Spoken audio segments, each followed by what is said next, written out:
Beane. Where do we need to get better? Defense. We did that. So I get it. You got to have a show, and you got to have something to think about. But about wide receiver is one of the dumbest arguments I've heard. In that one, right? Obviously, that's Brandon Beane on Monday about all the criticism he received for the Bills not drafting a receiver. Yesterday, though, they did sign Elijah Moore to a one-year deal worth up to $5 million. Josh Allen, he's got to be the best quarterback that Moore's played with, so it'll be interesting to see what Moore does there. Okay, let's go to our former GM first. What did you think of the way he addressed the situation, Brandon Beane? You know, Hannah, it's really hard to relate to this. GM getting criticized. Yeah, I know. Never happens, does it? I can't relate to this at all. You know, look, you got to ask question after question about your vulnerability, what's ever perceived to be. And I think Brandon's like, you know what? We got a really good team. Do your homework. Ask me something different. I'm sure he was exhausted. He's a great guy. He's very confident. He has a lot to be proud of. So I think it was probably the wrong question on the wrong day. Well, keeping receipts, though, to go all the way back to the Josh Rosen criticism. Mina, we saw you there. It was great that you were featured in that little piece. But they did go defense with their first 5 picks. So, I mean, what's your assessment of that draft in terms of their offense?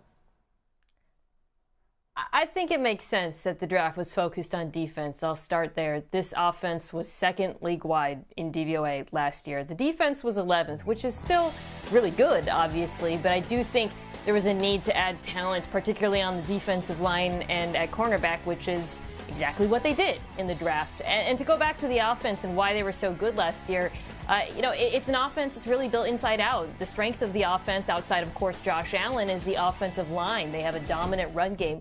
They have a lot of really good receivers, a lot of similar receivers, slot receivers, and I think they're betting on development from Keon Coleman, who was their first-round draft pick last year. Now, I stand by what I said in that clip. I do wish they had a little bit more speed in this group, but it is an excellent group, and when you got Josh Allen at quarterback, you have a guy who raises the floor of everybody.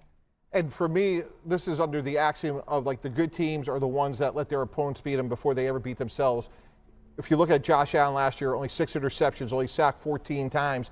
And sometimes the greatest improvement, and Amina just touched on it a little bit, is when you're returning young players get better. So Keon Coleman's one, but you think about, Dawson Knox, Dalton Kincaid, Khalil Shakir, they're a little bit older, but I expect them to get better. But this is an offense that, to me, it's well coached. They were third in point differential, which speaks to the fact that they did score points, even though they don't have that explosive element. And then defensively, again, the offseason's a continuum. They signed a couple of players that are going to be suspended, so they sort of doubled down, and I thought that was really smart.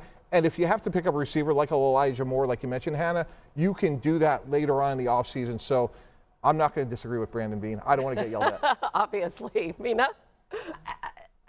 I'm glad you mentioned Dalton Kincaid, because when I talked about development, I focused on Coleman. But, Mike, you're absolutely right. Like, that's a player who I just feel like still – his ceiling is a lot higher than what we have seen from him in the NFL. You've seen flashes of it, why they took him in the first round. I mean, to me, when we talk about guys who can really threaten vertically and make this offense more explosive, that's the kind of tight end he was in college. He is a seam stretcher. He's got wonderful hands downfield, but he hasn't become as dominant as I think his draft status and his potential, the tape suggests he could be. I mean, I thought this Bills offense would be living in 12 personnel with him and Knox, but they haven't quite hit that, and that's something I would look for this year. If Kincaid can hit another level, then I think we won't be complaining about the receiving group. Yeah, 6 of their 9 picks were on the defensive side. No offense until they take another tight end in round 5.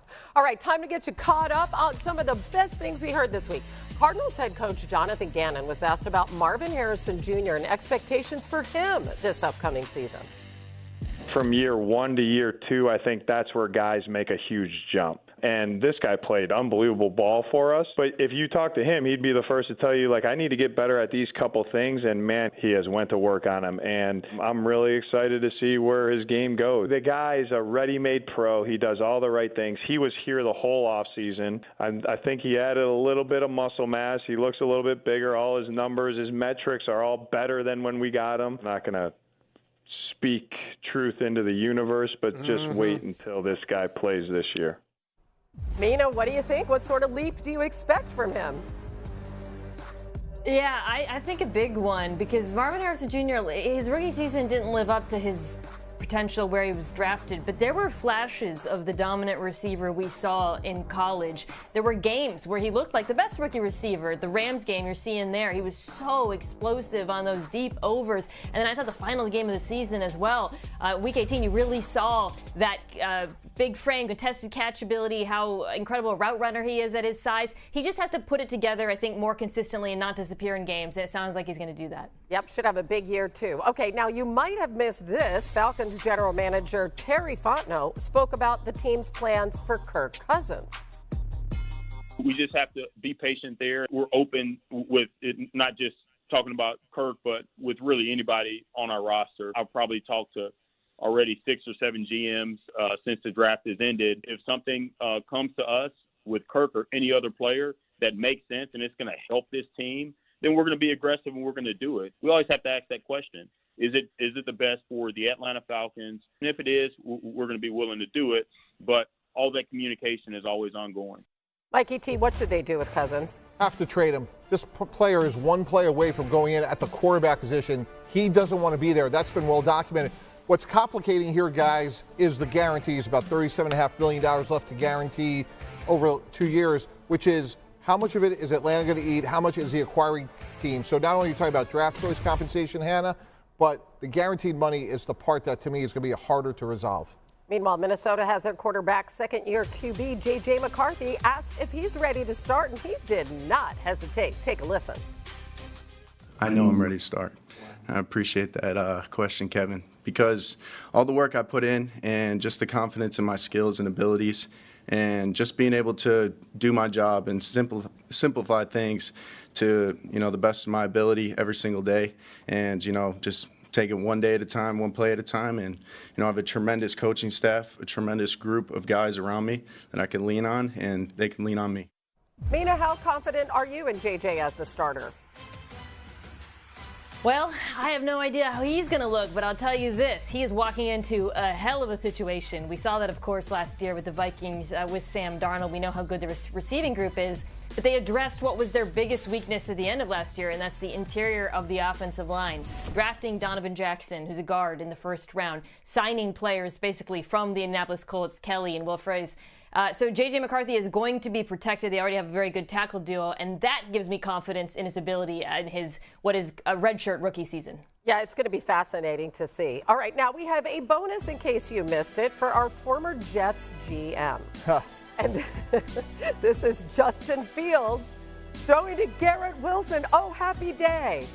They're reunited, and it feels so good. Oh, that looks so good. What are your expectations for the Jets, my friend? Hannah, I had a hand in hiring Dan Campbell in Miami when he was the 12-game interim head coach. I had a hand in helping the Jets with Aaron Glenn. They're the same person. This is going to be the Detroit Lions East, and when you think about toughness, I think about Justin Fields maybe being the toughest quarterback out there and Garrett Wilson being a great player. So it's Ohio State East here, but it's really going to be the Detroit Lions.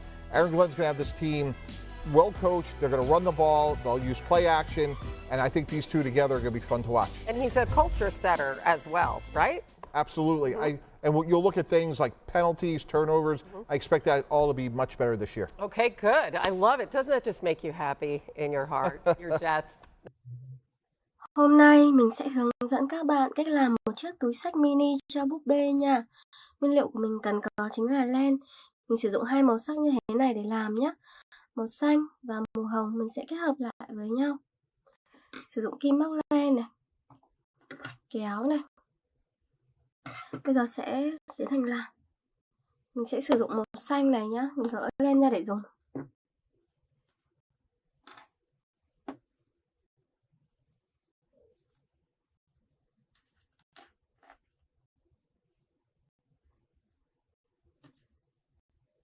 Đây, bây giờ sẽ tiến hành móc này.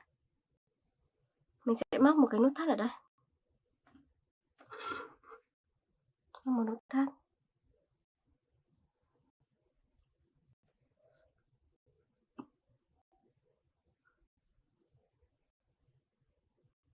Đây, móc vào đây. Bây giờ